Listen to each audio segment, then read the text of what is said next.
Mesdames et messieurs, bienvenue dans Dossier spécial. Aujourd'hui spécialement, nous allons parler d'un sujet très important. Nous allons parler de manquement aux obligations. Alors quand on parle de manquement aux obligations, c'est dans les chefs des titulaires des droits miniers. Et à chaque fois quand je parle des titulaires des droits miniers, il faut mettre en tête que je ne parle que des entreprises minières. Donc il n'y a pas de la magie là-dedans. Il y a beaucoup de personnes qui se lassent de nous appeler pour nous encourager dans ce que nous faisons. On leur dit sincèrement merci. Et d'autres nous demandent de ne pas être trop techniques, de simplifier certaines choses parce que nous parlons également en faveur des communautés locales. Nous leur disons également merci. Mais sauf que vous devez retenir que ici, nous sommes dans la vulgarisation du code minier. Il y a des éléments qui sont couchés dans le code minier et les règlements miniers qui sont hautement techniques. Et des fois, nous sommes en difficulté d'aborder certaines choses qui sont techniques et de les amener à un langage un peu simple. Mais qu'à cela ne tienne, nous allons fournir beaucoup d'efforts pour simplifier certaines choses afin de permettre à tout le monde de nous écouter. Nous sommes dans un pays appelé scandale géologique. Mais ce qui est une aberration, c'est qu'il y a très peu de Congolais qui sont très intéressés à ce scandale géologique. Ça nous fait plaisir quand on circule à gauche à droite et qu'on nous dit que vous êtes dans un pays béni, vous êtes dans un pays qui a une forte potentialité minière, mais nous-mêmes, nous faisons preuve d'ignorance quant à ce. Nous nous disons non, nous devons beaucoup travailler pour permettre à tout le monde. Si tout le monde ne deviendra pas technicien ou expert en la matière, mais du moins qu'on donne des informations à tout le monde. Et ici, comme vous le savez, on a plusieurs cibles. Notre première cible, ce sont des communautés locales, parce qu'ici, sincèrement, nous travaillons pour que les communautés locales puissent bénéficier des dividendes, de l'exploitation des ressources minérales. Et la deuxième cible, c'est l'administration minière, en d'autres termes, l'État congolais. Et la troisième cible, enfin, c'est la population dans son ensemble. Donc, nous avons nos trois cibles et nous n'allons pas nous écarter. Voilà pourquoi, à chaque fois, quand on parle, nous parlons vraiment au cœur des communautés locales. Et ces communautés locales qui sont assistées par la société civile, nous lançons de temps en temps également un message à la société civile pour que la société civile puisse travailler effectivement pour l'intérêt de ces communautés locales. N'est-ce pas? Et à l'État congolais, je lance à tout moment un message aux autorités compétentes. Ici, je vois les chefs de l'État, je vois les premiers ministres, je vois tous les ministres, je vois toute l'administration minière dans son ensemble. On se lasse de lancer un message également à l'égard de toutes ces personnes et pourquoi pas aussi à toute la population congolaise. On vous demande instamment de vous intéresser aux questions minières, c'est extrêmement important. Alors, les obligations, manquement par rapport aux obligations, c'est cela que nous allons dire. Alors, quand on parle de manquement, ça veut dire tout simplement la désobéissance. C'est-à-dire, les titulaires des droits miniers peuvent également désobéir à certaines obligations qui lui sont faites. Et lesquelles exigences ou lesquelles obligations sont légales, c'est-à-dire couchées dans la loi, et sont également réglementaires, c'est-à-dire couchées dans les règlements miniers. Donc, les titulaires des droits miniers ont l'obligation de respecter tout ce qui est dit dans la loi. C'est extrêmement important. Et vous allez voir que du côté des manquements, d'un côté, vous avez les manquements aux obligations, c'est-à-dire obligations administratives, obligations sociales, et de l'autre côté, vous avez les conditions de validité du maintien du règlement minier, pardon, des droits miniers. Donc, ici, vous avez les manquements aux obligations administratives et sociales, mais de l'autre côté, vous avez les conditions de validité au maintien de votre droit minier. Ça peut être droit minier des recherches, droit minier d'exploitation, droit minier d'exploitation des rejets, droit minier d'exploitation des petites mines. Donc, ce sont là les droits miniers. Et ici, j'aimerais attirer particulièrement l'attention de toutes mes cibles, mais particulièrement de l'administration minière. C'est très important. Parce que ça ne sert à rien que les choses soient dites dans la loi, mais dans la pratique, on se rend compte qu'il se pose beaucoup de problèmes. Et ici, je vais lancer un message vibrant à la société civile, qu'elle se réveille, qu'elle se mette résolument au travail et qu'elle travaille effectivement pour que tout ce qui est dit soit respecté à la lettre. Même si ça ne sera pas respecté à 100%, mais du moins que ça soit respecté. Quand on parle des manquements, ici je vais vous emmener rapidement au niveau de l'article 286 du Code minier. Là, on nous présente les manquements aux obligations administratives et sociales. S'il faut rapidement expliciter, nous avons 4 sortes de manquements aux obligations, n'est-ce pas? Et quand je parle de manquements ici, mettez toujours en tête que je suis en train de parler de la désobéissance. C'est-à-dire, à un certain moment, les entreprises minières peuvent désobéir. Mais que prévoit le code minier? Que prévoit le règlement minier quand l'on constate qu'il y a une certaine désobéissance dans le chef de l'entreprise minière? Alors, la première désobéissance, je suis au niveau de l'article 286 du Code minier, on nous présente que sont considérés comme manquements aux obligations administratives et sociales. Et on nous dit le non-paiement des droits superficiaires annuels par carré. C'est extrêmement important. Parce qu'ici, vous allez vous rendre compte que le Code minier est en train de travailler vraiment sur le plan pédagogique. Mais si nous allons avec vous dans le règlement minier à partir de l'article, si je ne me trompe pas, l'article 561 du règlement minier, vous allez vous rendre compte que là, c'est vraiment de la répression, c'est vraiment de la sanction qui commence aussitôt. Mais au niveau du code minier, c'est un tout petit peu de la pédagogie. Les manquements aux obligations sociales et administratives, les non-paiements des droits superficiaires annuels par carré, on peut citer, je peux citer 3 parce qu'il y en a 4. Deuxièmement, les défauts de commencer les travaux dans les délais légaux prévus. Les délais légaux prévus dans le code minier, il faut commencer les travaux dans les délais. Et troisièmement, c'est une obligation qui me tient particulièrement à cœur, c'est le non-respect des engagements vis-à-vis des obligations sociales conformément au chronogramme repris dans les cahiers des charges. Ce sont là, à mon avis, les 3 grandes obligations impératives que la société minière est appelée à respecter. Mais si l'on constate que la société minière ne respecte pas ces obligations, c'est au terme du code minier la désobéissance ou les manquements. Et comme vous le savez, quand on désobéit, quand on manque à quelque chose, ça veut dire qu'il y a des sanctions. Vous n'allez pas seulement vous dire, bon voilà monsieur, moi j'ai désobéi. Non, on ne va pas se limiter là. On va aller plus loin.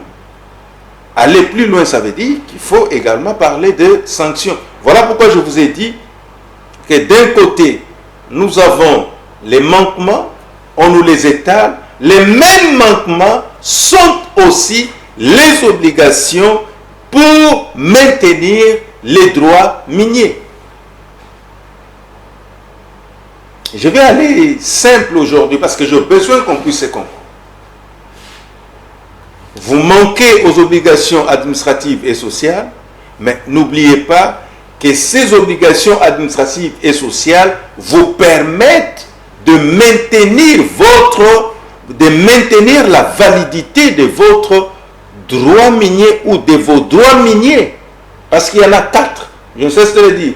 Droit minier de recherche, droit minier d'exploitation, droit minier d'exploitation des rejets, droit minier d'exploitation des petites mines. Et quand je parle de droit minier d'exploitation des petites mines, je ne fais pas allusion à l'exploitation artisanale. Il ne faut pas faire de l'amalgame.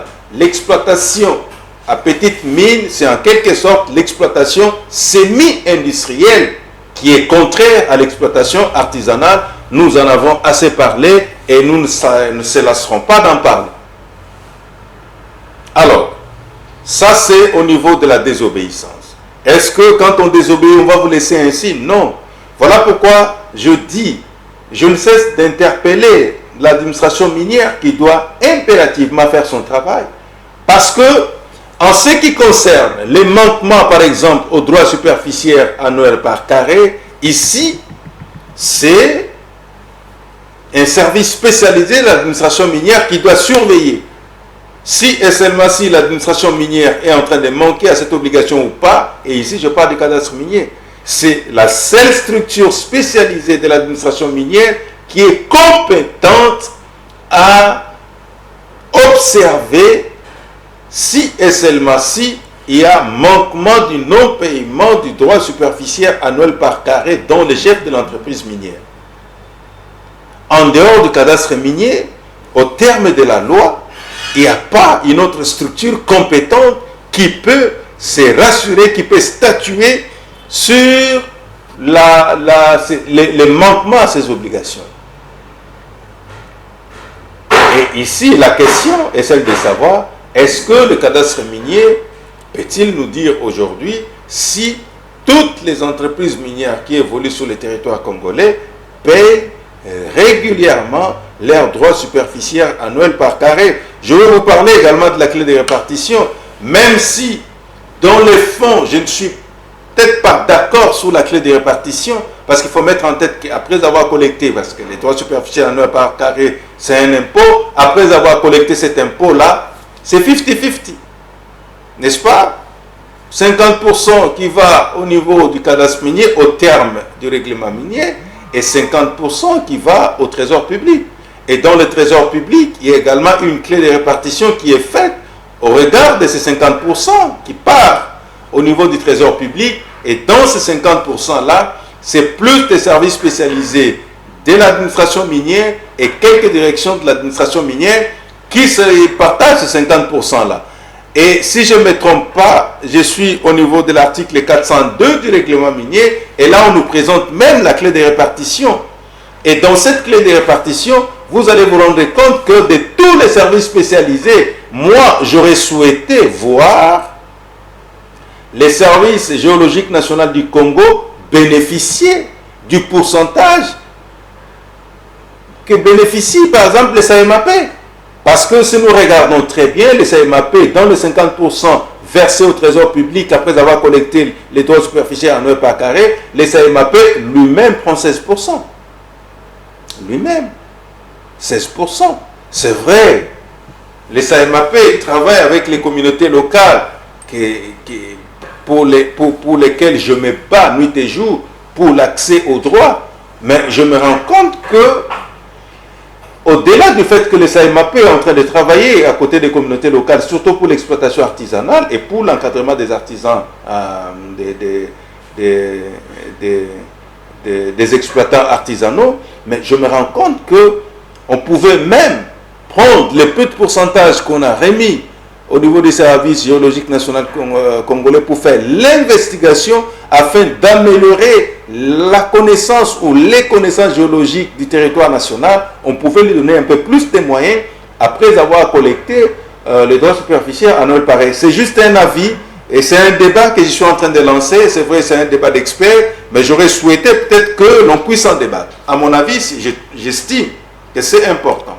Les SAEMAP est en train de faire un travail louable, mais là où je ne suis pas d'accord avec les SAEMAP, que jusqu'à aujourd'hui, on a du mal à avoir des zones d'exploitation artisanale, des EA, il n'y en a presque pas. Il n'y en a presque pas. Et les cadastres miniers ont un rôle prépondérant à jouer. Voilà pourquoi je dis, il doit y avoir un duo. Ici, c'est une grande parenthèse que je joue. Il doit y avoir un duo entre ces services, c'est-à-dire les SAEMAP qui doivent travailler en amont et en aval. Vous avez également les services géologiques nationaux du Congo qui doivent travailler en amont et en aval, parce que aujourd'hui, par exemple, les titulaires peuvent également faire des recherches, n'est-ce pas, pour nous permettre d'améliorer les connaissances géologiques nationales.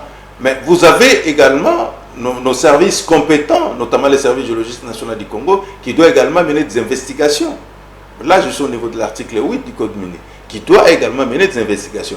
Alors, puisque ce service-là doit mener des investigations, il lui faut également des moyens, parce que la mission qui est sien, c'est une mission qui est très importante, surtout au niveau de l'amélioration des connaissances géologiques. J'insiste sur ces points, et ici, je suis extrêmement content de voir une maman, première ministre dans notre pays. Je suis totalement content, mais Madame la Première ministre, vous devez mettre en tête que la mission qui est vôtre est très délicate, surtout dans les secteurs miniers. Et là, je vous demanderai à tout moment d'être regardante, parce que surtout de suivre les missions de ces spéciales. Parce que si on donne beaucoup d'éléments qui permettent aux autorités de prendre les meilleures et les bonnes décisions, je dis bien de prendre les meilleures et les bonnes décisions, puisque la nomination est tombée, et il y a liesse populaire dans la ville, parce que c'est pour la première fois que la République démocratique du Congo puisse avoir une dame première ministre. C'est une première, c'est une très bonne chose, mais j'insiste sur les faits que vous allez trouver sur votre table, Excellence Madame la Première ministre, un dossier qui me tient particulièrement à cœur, c'est les dossiers relatifs à la cartographie dans le secteur minier. On viendra vous dire qu'on a signé des contrats avec des firmes internationales pour nous permettre, nous RDC, de faire de la cartographie assistée, de la cartographie aérienne. Je dis, Madame la Première ministre, non. N'autorisez pas que le pays qui est vôtre puisse faire de la cartographie aérienne. N'autorisez pas, c'est illégal. La loi autorise à la République démocratique du Congo de faire de la cartographie assistée par télédétection. J'insiste sur ces faits. Si vous allez m'écouter, c'est la République démocratique du Congo qui sera gagnante. Les services géologiques nationaux du Congo ne peuvent pas se les permettre de faire de la cartographie aérienne. Non. Les législateurs congolais ne lui permettent pas. Et j'insiste, la cartographie aérienne, certes c'est une technologie utilisée par plus d'un pays, mais nous, RDC, nous avons de l'ambition de faire de la cartographie assistée par télédétection. Aujourd'hui, nous n'avons pas l'amélioration des connaissances de nos substances minérales parce qu'il se pose un problème. Nous nous limitons à faire de la cartographie aérienne avec les traitements assistés par ordinateur pour nous permettre d'avoir une certaine estimation des substances qui se trouvent dans tel ou tel autre gisement à travers la République. Alors que, selon les législateurs congolais, si nous lisons dans les codes miniers, et même si nous lisons dans les missions accordées au service géologique national du Congo, nous allons nous rendre compte que ce service-là a la mission de faire de la cartographie assistée par télédétection. Si sur ces points-là, on peut me contredire, je suis d'accord. Mais là, je vous présente les faits. Et Madame la Première ministre, veillez sur ça. Parce que vous allez trouver sur votre table des dossiers où on a déjà signé des contrats et dans lesquels contrats, pour moi, je me dis, ces contrats ne respectent pas la loi.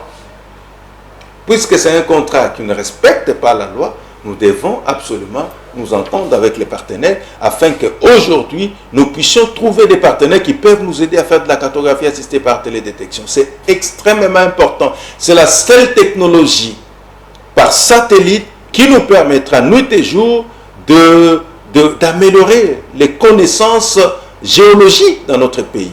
C'est extrêmement important. Moi, je l'ai dit, je suis indépendant, je suis chercheur indépendant. Je l'ai dit, peut-être nos amis qui sont au niveau des services spécialisés n'arrivent pas à les dire, tout simplement parce qu'il y a un devoir de silence qui est là. Mais moi, je l'ai dit en tant qu'expert, je l'ai dit en tant que chercheur et je l'ai dit en tant que scientifique. C'est important. C'est extrêmement important, ces dossiers, je ne cesse de les dire et j'ouvre une parenthèse. Voilà pourquoi aujourd'hui je suis en train de parler des manquements aux obligations. Parce que quand on manque aux obligations, on manque à ces trois obligations, notamment les paies des droits superficiels en 1 par carré, notamment les commencements des travaux dans les délais, notamment les non-respect des obligations repris dans les chronogrammes des cahiers des charges vis-à-vis des communautés locales. Ce sont là les différents manquements. Et ces manquements-là doivent être constatés par les services spécialisés. Voilà pourquoi j'avais ouvert ces brèches.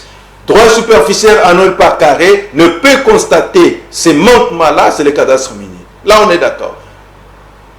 On parle de commencement des travaux. Oui, on peut commencer les travaux. Ici, c'est la direction des mines qui doit constater que, bon, voilà, il y a un manquement, tel titulaire n'a pas commencé les travaux dans les délais prévus dans les codes et les règlements miniers, il y a des sanctions y afférentes. Et nous avons également le non-respect les non-respect des obligations reprises dans les chronogrammes.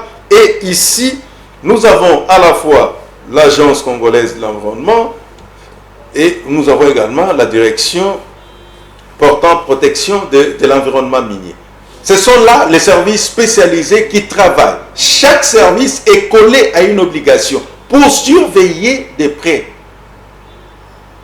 Mais je l'ai dit et j'insiste que les différentes obligations qui sont manquées par les titulaires des droits miniers, c'est-à-dire les obligations dont le titulaire minier a désobéi, ce sont les mêmes obligations qui soutiennent la validité des droits miniers. C'est là que la chose devient intéressante. Parce que pour que votre droit minier soit valable, ou pour que vos droits miniers soient valables, ou votre droit minier soit valable, ça dépend. Pour que votre droit minier soit valable, les conditions, elles sont cumulatives, elles ne sont pas facultatives. Elles sont, j'ai dit, cumulatives. C'est-à-dire, manquer à une des obligations conformément à l'article 196 du Code minier, manquer à une des obligations tout simplement, ça vous amène à la déchéance de votre droit minier. Là, nous sommes appelés à se le dire et à s'entendre sur ces points. Voilà pourquoi je reviendrai sur Madame la Première ministre, surtout le ministre des Mines que vous allez élire, doit être tout le temps à vos côtés, parce que cette personnalité va absolument vous aider. Parce que c'est là où il y a beaucoup de moyens. Vous manquez aux obligations, lesquelles obligations soutiennent la validité de votre droit minier. Et on dit, pour que le droit minier soit valable, quelles sont les conditions? 1, il faut payer les droits superficiels annuels par carré, n'est-ce pas? Et ces droits-là, pour les payer, c'est les cadastres miniers, parce que vous devez aller payer ça au cadastre minier, je vais expliquer. Vous devez payer, vous devez commencer les travaux dans les délais, et j'ai dit, c'est la direction des mines qui surveille cela.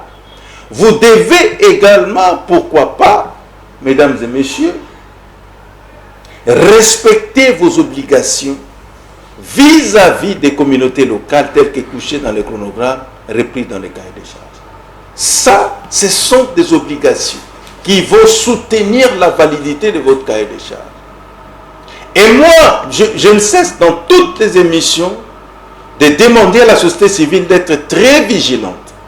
Parce qu'aujourd'hui,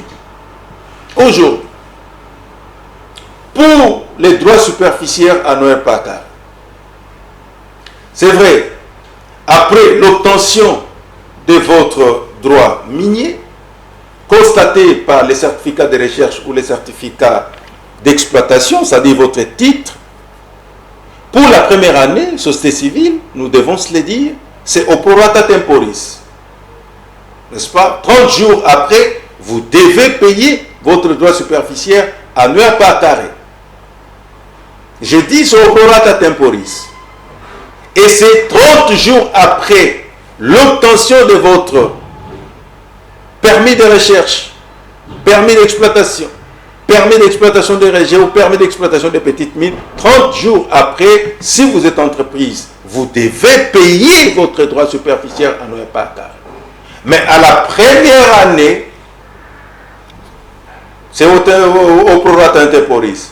Mais pour les années suivantes, la procédure prévoit que, par exemple là, on est en début de l'année 2024. À partir du mois de janvier déjà, janvier 2024, au niveau du cadastre minier, il y a des calculs qui sont faits.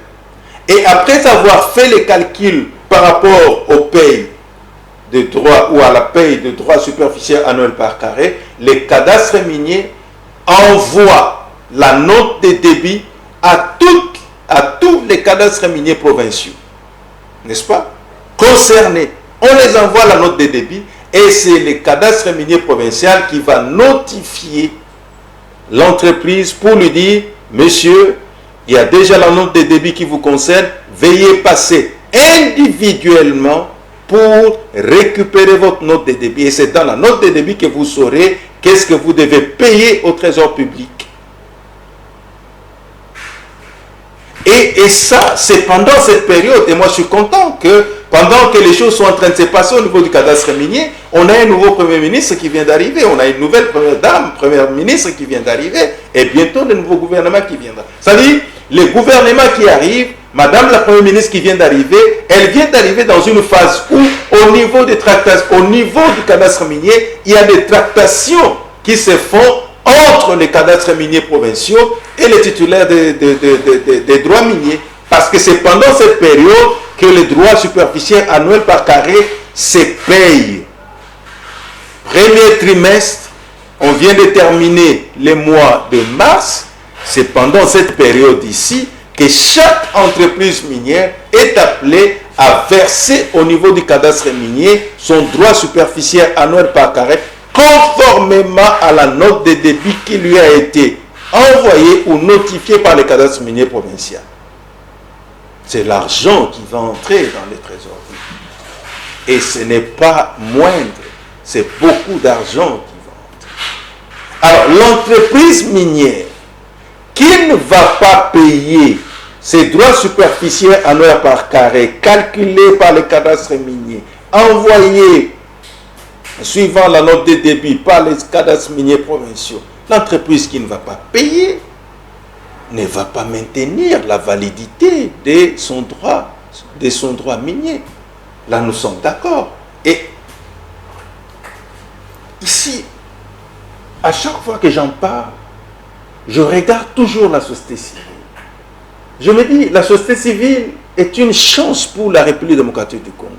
Et quand je parle de la société civile ici, je vois vraiment les organisations non gouvernementales, tant nationales qu'internationales, les ONG nationales qu'internationales.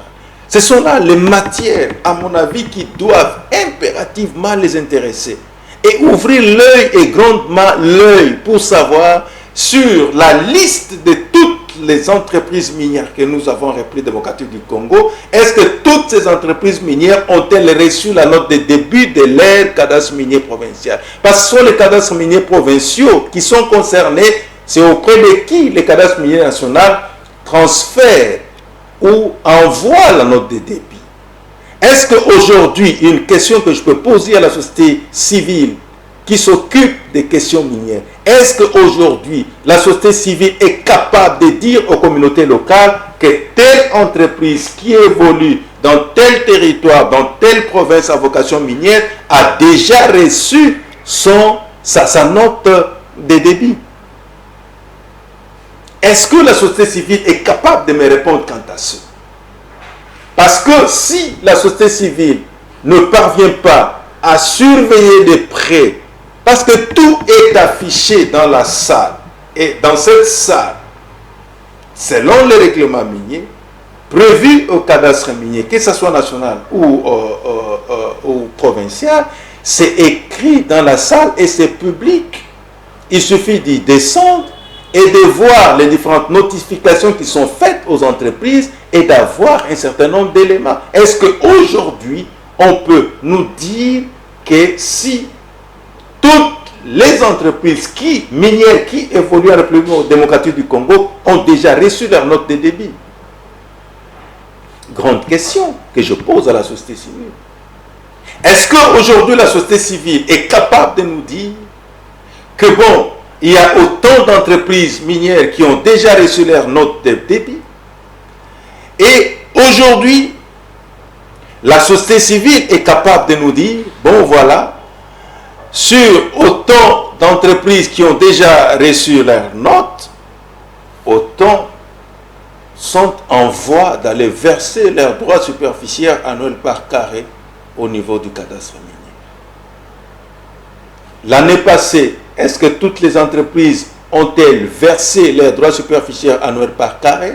Est-ce que la société civile est capable de les dire aux communautés locales et à l'ensemble de la population, excusez-moi. Moi, je pense que ce sont là les questions de fond. Dossier spécial, c'est une émission technique, certes, je suis d'accord. Mais je parle aux techniciens qui sont ici.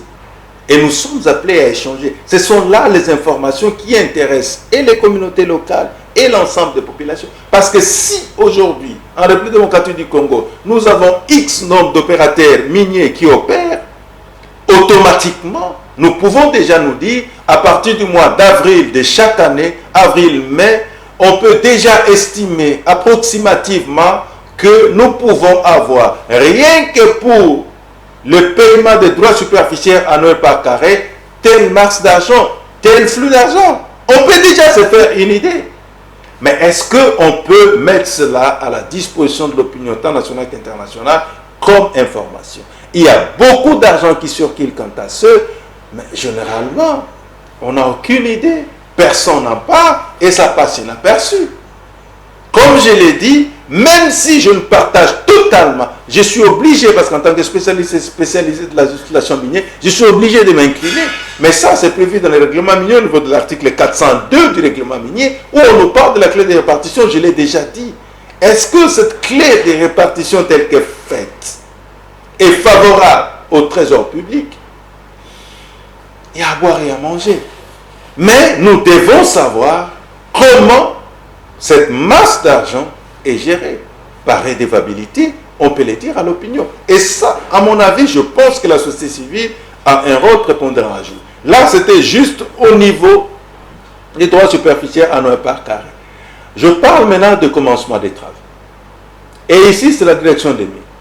Et en dehors de la direction des mines, je pense que la direction qui est également très intéressée, c'est la direction des géologies. Là, je suis au niveau de l'administration minière. Typiquement au niveau du secrétariat général avec toutes ces directions. C'est-à-dire vous avez la direction des mines et vous avez la direction des géologies. Parce que ici, on ne peut pas, en tant que République, se le permettre de donner un permis de recherche à telle entreprise, de donner un permis d'exploitation à telle entreprise, mais l'entreprise prend, comme vous le savez, c'est un droit mobilier, attention, qui est cessible également, il faut faire très attention. Là, je vais en parler peut-être dans les prochaines émissions, je ferme la parenthèse. Est-ce que quelqu'un peut prendre, se permettre de faire toutes les démarches possibles pour acquérir son permis de recherche ou son permis d'exploitation et s'asseoir sans rien faire? C'est un manque à gagner pour la République. On vous donne le permis de recherche selon la loi. Après une année, vous devez commencer les travaux. On vous donne le permis d'exploitation. Après 3 ans, vous devez commencer les travaux. Je parle rapidement des permis de recherche. Parce que je disais qu'en dehors de la direction des mines, c'est la direction des géologies également qui est très concernée par rapport à ça. Est-ce que vous savez que quand quelqu'un a déjà le permis de recherche, c'est une obligation qu'une année après, que l'entreprise puisse commencer déjà les travaux.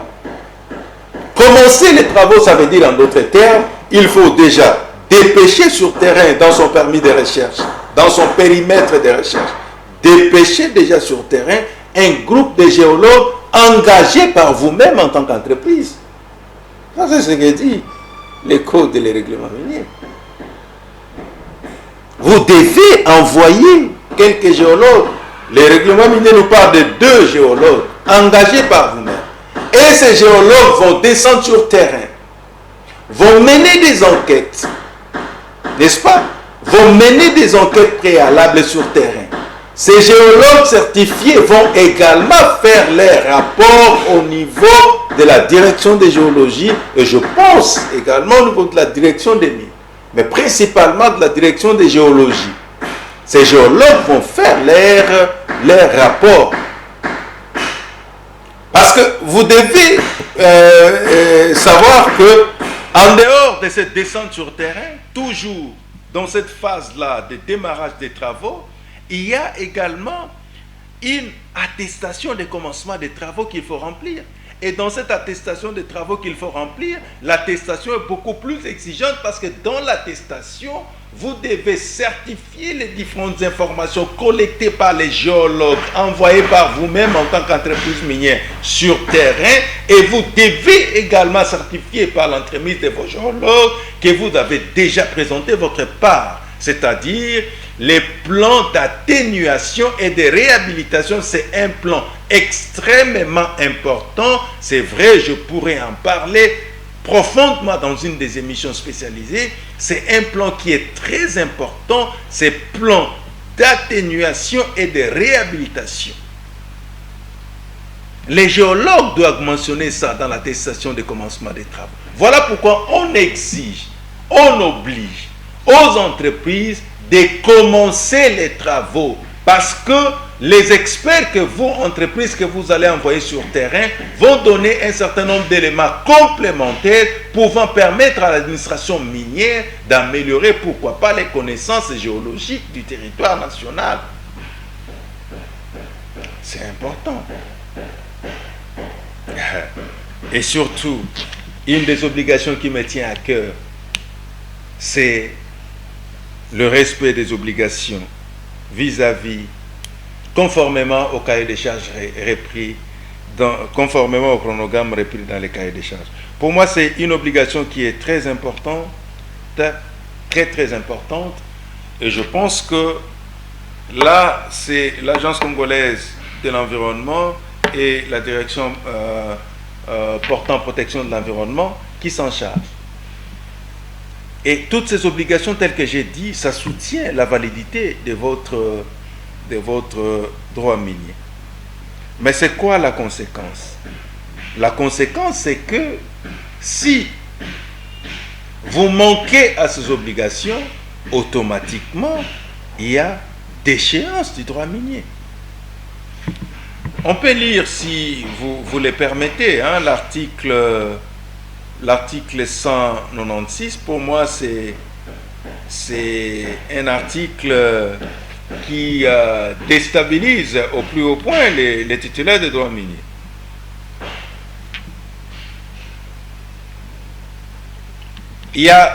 On est au niveau du chapitre 1er de ces obligations du titulaire des droits miniers. On nous parle des obligations relatives à la validité du droit minier.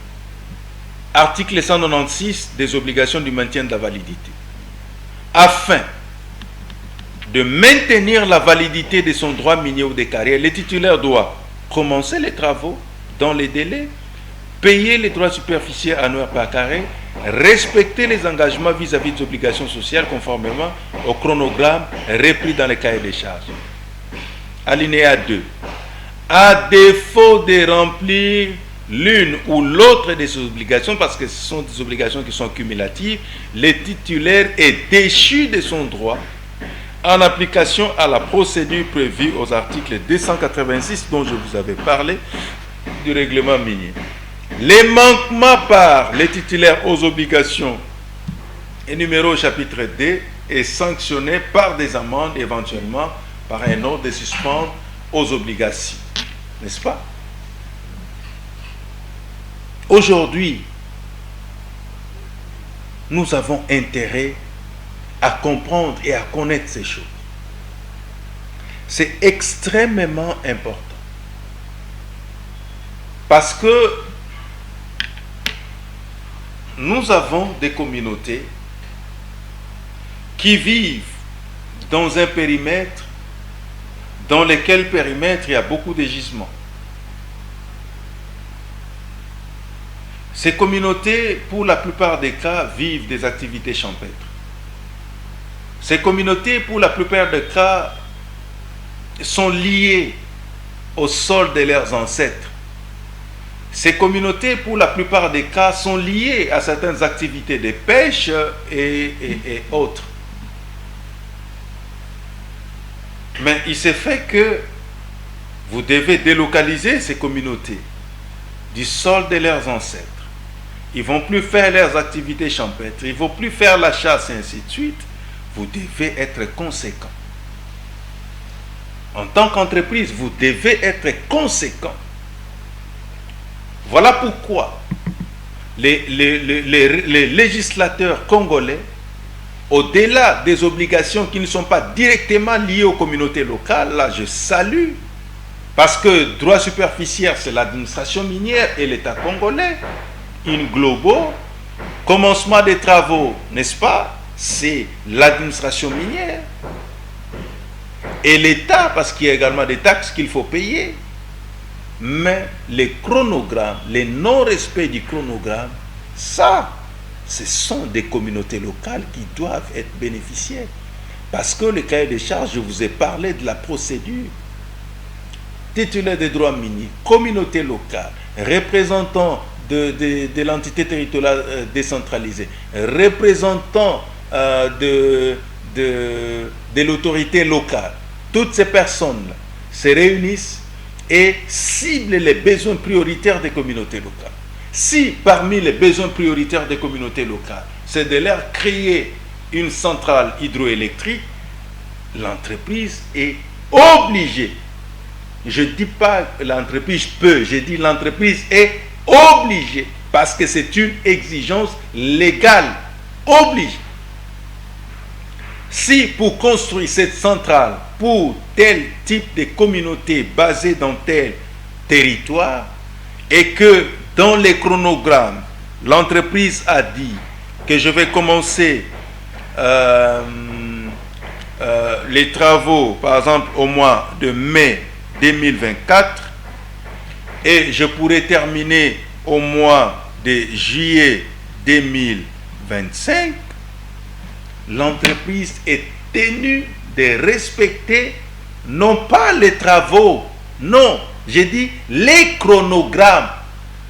Ce qui a été entendu de commun accord entre elle, c'est-à-dire l'entreprise, et les communautés locales via des personnes interposées, notamment certains spécialistes de la responsabilité sociétale des entreprises RSE, notamment certains membres de la société civile, notamment certaines autorités locales qui étaient représentées et même certains membres des entités territoriales décentralisées qui étaient là dans la commission en train de travailler. L'entreprise est appelée à respecter ça. Si l'entreprise ne respecte pas ces conditions cumulatives-là, automatiquement c'est la déchéance. Et aujourd'hui, est-ce que la société civile peut nous dire si et seulement si les chronogrammes tels que repris dans les cahiers des charges sont respectés à la loupe? Ça, c'est la question que je pose à la société civile. Parce que l'article 196 du Code minier nous dit, à l'alinéa 2, à défaut de remplir l'une ou l'autre des obligations, j'ai dit à défaut de remplir l'une ou l'autre des obligations, l'une ou l'autre, seulement une des obligations, si elle n'est pas remplie, le titulaire est déchu de son droit minier. Est-ce qu'aujourd'hui, la société civile peut me dire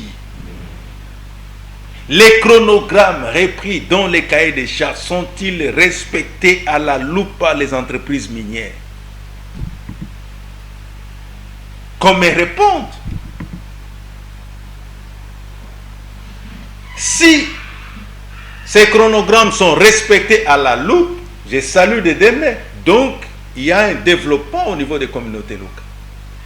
Mais si ce chronogramme n'est pas respecté à la loupe et que les titulaires des droits miniers ne sont pas déchus, il y a violation.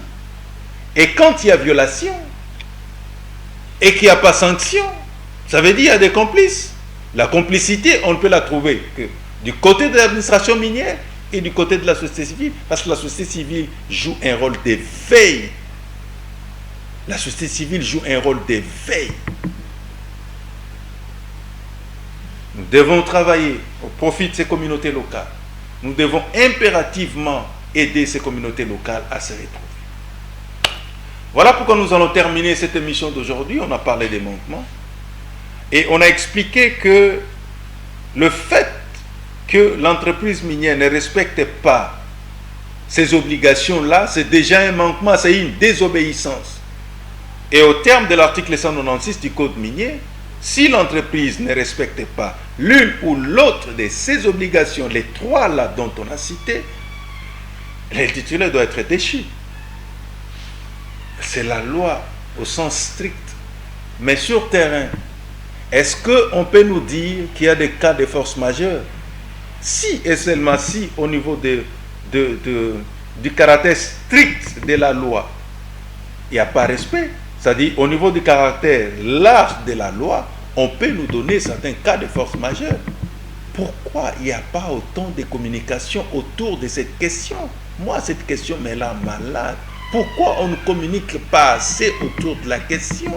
Et je pense aujourd'hui que les nouvelles autorités qui vont être nommées, notamment au niveau du ministère des Mines, notamment au niveau du ministère des Finances, notamment au niveau du ministère des Affaires sociales, attention, ces questions sont très sensibles parce que ce sont des vies humaines qui sont concernées.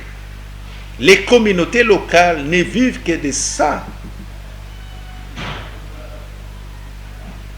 On a pris des engagements dans le cadre du cahier des charges. Nous avons l'obligation légale de respecter cela. J'invite la société civile à se réveiller et à travailler d'arrache-pied. Et moi, j'invite Madame la Première ministre, actuellement, après que l'on ait mis en place le gouvernement, d'avoir des séances de travail approfondies avec son ministre des Mines, avec les responsables des services spécialisés. Parce que c'est là où il y a autant de problèmes. Cadastre minier, SAEMAP, Service géologique national du Congo. Ce sont ces services-là qu'il faut de temps en temps approcher. Parce que tout tourne autour de ces services. Nous allons chuter, Madame le ministre, pour dire que l'avantage de déchoir, ce n'est pas seulement parce que l'entreprise ne veut pas respecter. C'est-à-dire, l'entreprise est désobéissante par rapport aux lois de la République démocratique du Congo. Et si une entreprise minière est désobéissante, parce que le manquement, comme je l'ai dit, c'est la désobéissance. Si l'entreprise est désobéissante aux lois de la République démocratique du Congo, c'est tout à fait normal qu'on puisse la déchoir des droits miniers. Et l'avantage, Madame la Première ministre, si on déchoit une entreprise de son droit minier, l'avantage c'est que les périmètres qui servaient d'exploitation pour cette entreprise-là deviendra une zone de recherche géologique, CRG ou la ZERG. C'est très avantageux pour la République démocratique du Congo. Parce que là, ça permettra au Service géologique national du Congo d'aller mener des investigations sur les sols et les sous-sols de ces périmètres-là afin de permettre à la République démocratique du Congo d'améliorer ses connaissances géologiques. Peut-être que dans ces périmètres, avec tous les carrés miniers qu'on a retrouvés dans ces périmètres-là, les titulaires qui étaient là exploitaient à la fois les coltans, l'or, les diamants et ainsi de suite. Mais que les titulaires disaient seulement qu'il était en train d'exploiter seulement les cobaltes. Si on déchoit un tel titulaire et qu'on donne les moyens au Service géologique national du Congo et que ce service allait dans ces périmètres pour faire de la recherche approfondie, nous saurons que dans ces périmètres, en dehors du diamant, il y a également de l'or, il y a du coltan et ainsi de suite. Et cerise sur le gâteau, si on mettait à la disposition de ces services-là les moyens qu'il faut pour aider la République à mener de la recherche, de la cartographie assistée par télédétection, Madame la Première ministre, vous allez vous rendre compte que la République démocratique du Congo va occuper une place de choix. Parce qu'en matière minière, il y a une compétition interétatique. Il y a une compétition interétatique, non sur les marchés africains, mais sur les marchés mondiaux. La République centrale, la République sud-africaine veut détrôner la République démocratique du Congo en tant qu'exportateur des matières premières, par exemple de cobalt.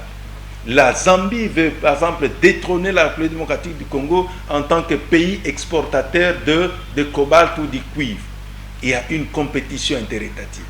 Et la compétition, pour qu'elle soit mieux menée, nous devons améliorer substantiellement et consécutivement, nous devons améliorer nos connaissances géologiques. C'est important, c'est un impératif. Et moi, je vous invite, Madame la Première ministre, à convoquer le plus tôt possible les ministres des Mines, les DG du Service géologique national du Congo, de les mettre autour d'une table et d'examiner la question pertinente relative à la cartographie. À la cartographie, parce que la clé de toute chose, c'est là. Si on fait une bonne cartographie, je vous assure que vous n'allez pas vous battre pour chercher de l'argent. L'argent se trouve dans les secteurs miniers et ça vous permettra d'avoir autant de moyens pour hisser un peu plus haut le budget national et pour financer l'effort de guerre. C'est important. Mais si vous ne fournissez pas assez d'efforts, Madame la Première ministre, et laissez les secteurs miniers de côté, il y a beaucoup d'argent qui vont vous échapper et vous n'aurez pas la capacité de mener à bien la vision politique du président de la République, parce que c'est vous qui allez matérialiser la vision du président de la République, notamment en matière de la cessation de la guerre dans la partie est de la République démocratique du Congo. Je vous souhaite bon vent, Madame la Première ministre, et je vous encourage à beaucoup travailler. Nous sommes très contents d'avoir une femme, enfin, à la tête de la primature, et nous pensons que des bonnes choses sont à venir, et beaucoup de choses vont s'ouvrir pour la République démocratique du Congo. Coup de chapeau à toutes les mamans qui me suivent actuellement, et c'est un pari qui va être gagné par Madame la Première ministre qui vient d'arriver. Et nous, dans les secteurs miniers, à travers notre émission, on vous aidera à trouver des pistes et à aller de l'avant dans tout ce que vous allez faire. Et la première piste que je vous donne, aussitôt mise en place votre gouvernement, réunissez votre ministre des Mines, réunissez les responsables géologiques nationaux du Congo, donnez des orientations précises, surtout en matière de la cartographie, j'insiste, en matière de la cartographie. Nous devons, en tant que République démocratique du Congo, faire de la cartographie assistée par télédétection, et je reviendrai en long et en large, tout en vous soutenant dans votre mandat et dans votre carrière. Merci au directeur technique Jean Wakat de nous avoir aidé à arriver chez vous. Merci à vous tous de nous avoir soutenus. On est un peu grippé, c'est pas grave, mais pour les services et pour vous servir, on est là pour vous permettre de passer d'excellents moments à notre compagnie. Au revoir et à demain. Merci.